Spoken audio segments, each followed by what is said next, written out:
देखो, एक छोटी सी नौकरी भी कोई करता हो ना, उसका मालिक उसको खाली नहीं जाने देता। हमारे देश के राष्ट्रपति जी से अब्दुल कलाम आजाद, उन्होंने अपनी बुक लिखी है। जब वो अपनी नौकरी करते थे, रिसर्च करते थे, वो मिसाइल्स वगैरह, बॉम्ब, ये वो बड़ी अच्छी रिसर्च करते थे। उनके साथ स्टाफ भी था 40-50 उनके एम्प्लॉयज़ का।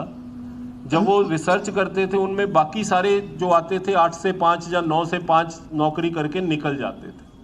उनमें से एक उनका एम्प्लॉई था, वो जब रिसर्च करता था, फॉर्मूलाज पे डिज़ाइन करता था, तो उसको पता ही नहीं चलता था कि 5 बज गए, 6 बज गए या 10 बज गए। मस्त हो जाता था अपनी रिसर्च में। कहते मेरे को सबसे ज़्यादा उसमें प्यार था, क्योंकि वो कभी घड़ी नहीं देखता था। वो अपना काम शौक से करता था और उसको पता ही नहीं था बज कितने गए। ना वो अपनी तनख्वाह देखता था, एक शौक से काम करता था।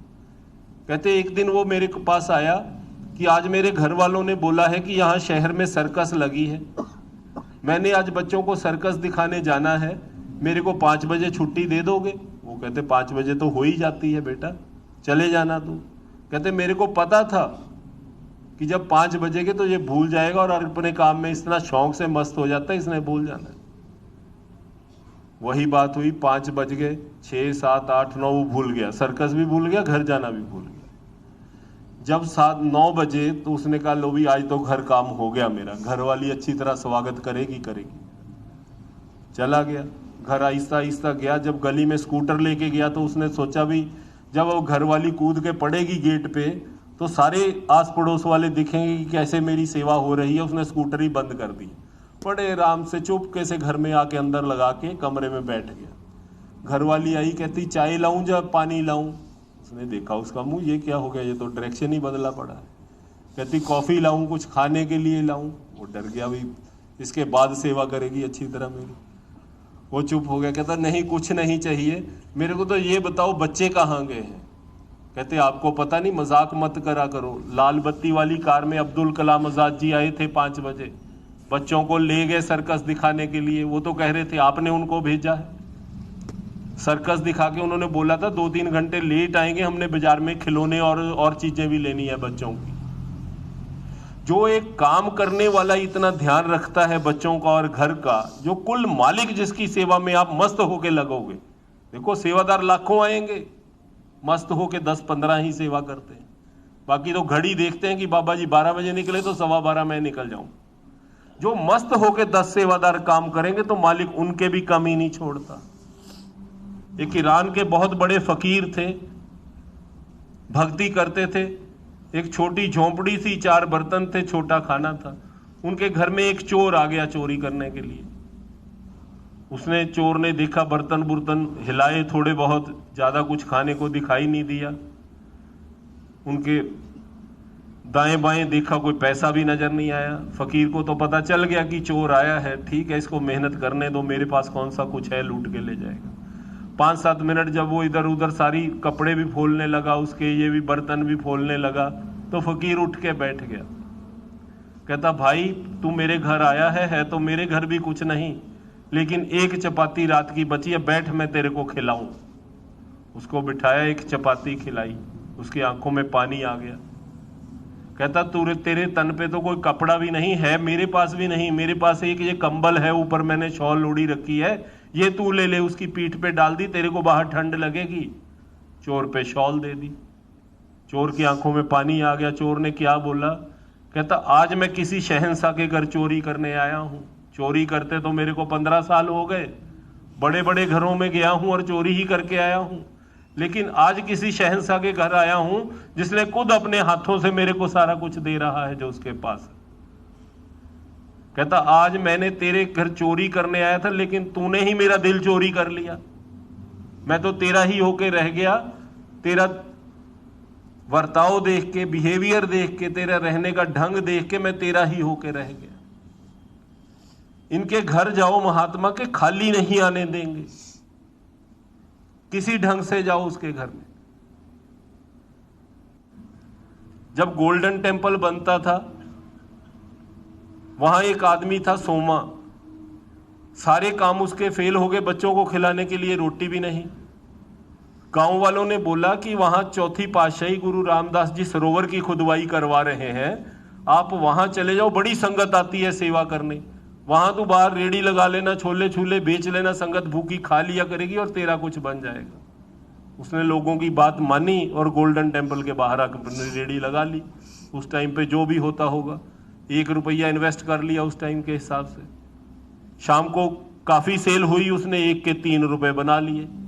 जब गुरु साहब शाम को बाहर दर्शनों के लिए निकले, वो भी पांव पे पड़ गया गुरु साहब के कि 1 के 3 बना दिए। ऐसा गुरु कमाल कर दी गुरु ने।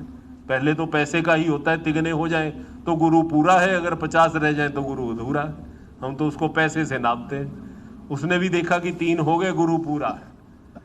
गुरु के पैरों पे पड़ गया। गुरु साहब ने पूछा, भाई ये कौन है? कहते ये सोमा है, पास वाले गांव से आया है गुरु साहब। इसके बच्चे भूखे मर रहे थे, इसने इधर आके रेड़ी लगा ली बाहर। गुरु साहब कहते सोमे फिर कितने पैसे कमा लिए? कहता जी 1 रुपए लगाया, 3 बन गए, 2 कमा लिए। कहते जा जाके अंदर सेवा में डाला, सरोवर की खुदवाई हो रही है, संगत लंगर खा रही है, पैसे की जरूरत है, जा जाके अंदर गोलक में डाला। सारे देख रहे थे, वो जाके सीधे साधे लोग थे उस टाइम पे, उन्होंने 2 रुपए डाल दिए। सारी रात सोचता रहा कि मेरा तो जो हाल था वही का वही रह गया। गुरु भी मांगने वाला मिल गया मेरे को, गुरु भी लालची टाइप लग रहा है। 2 रुपए वो ले गया, प्रॉफिट तो यही खाई जा रहे हैं संस्था वाले, ये संस्था भी ठीक नहीं। चलो उसने बोला और कोई ऑप्शन तो है नहीं, अभी देखो 2-3 दिन। दूसरे दिन की 5 रुपए बचे, गुरु साहब निकले 5 सेवा में डलवा दिए। अगले दिन 7 बचे, 7 सेवा में डलवा दिए।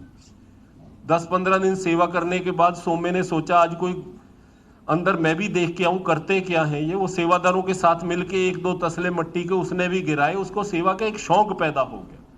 ये सेवादारों की संगत ऐसी होती है सेवा कि जो भी इसमें मिल जाए उसको एक प्यार और शौक पैदा होना शुरू हो जाता है। सोमे ने भी 2-4 तसले फेंके तो उसको प्यार सा शो हो गया, लंगर भी खाया। उसने कहा ये तो बहुत बढ़िया काम है, ये तो सेवा हो रही है। उसको पता ही नहीं था सेवा क्या होती है। उस दिन उसने 21 रुपए कमाए, गुरु आने से पहले ही उसने 21 रुपए गोलक में डाला। गुरु साहब आए, कहते आज कितने कमाए सोमे? कहता 21 कमाए थे, 3 बजे तक, शाम को 3 बजे ही गोलक में डाल दिए गुरु साहब। गुरु साहब कहते आज तूने खुद डाले हैं ना मेरे मांगने से पहले, आज से तू सोमा नहीं सोमा शाह होगा और तेरी 21 पुश्तें सोमा शाह ही रहेंगी। आज भी उधर गांव में, अमृतसर के पास गांव है, वो शाह परिवार ही खवाया जाता है जिनके घर में एक तिनका नहीं था। गुरु के मुंह से एक वर्ड बुलवा लिया हमने, एक, हमारी तो क्या अगली सारी पुश्तें भी शाह ही खवाएंगी। हुक्म और प्यार, ये 2 चीजें सेवा में बहुत काम आती हैं। मालिक ने एक वर्ड भी बोल दिया, या जत्थेदार जी ने एक वर्ड बोल दिया, देखो आज आपके जत्थेदार जी हैं, आज मैं भी हूं, चलो मेरा ही लगा लो। अगर मालिक ने ये सेवा दी है, मालिक किसी को भी सेवा अपनी कृपा और दया मेहर के बगैर नहीं देता। आज सभी को बुलाया, आप कितने शांति से मेरी आवाज सुन रहे हैं।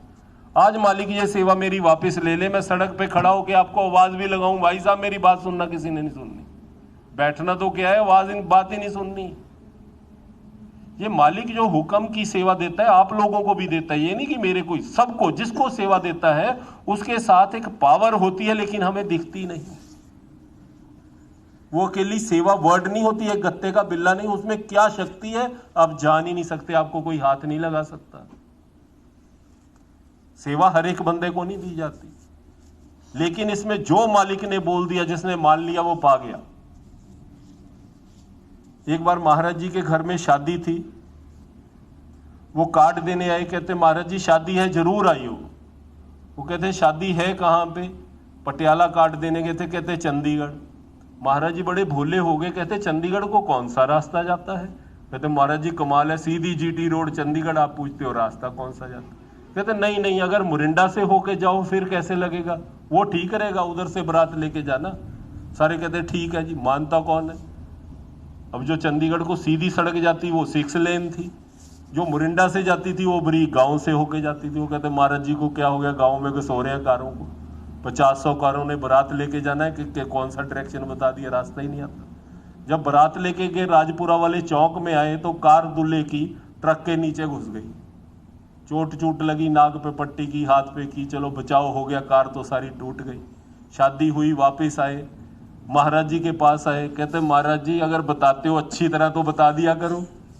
महाराज जी कहते मैंने तो कहा था भाई मोरिंडा की तरफ से जाना।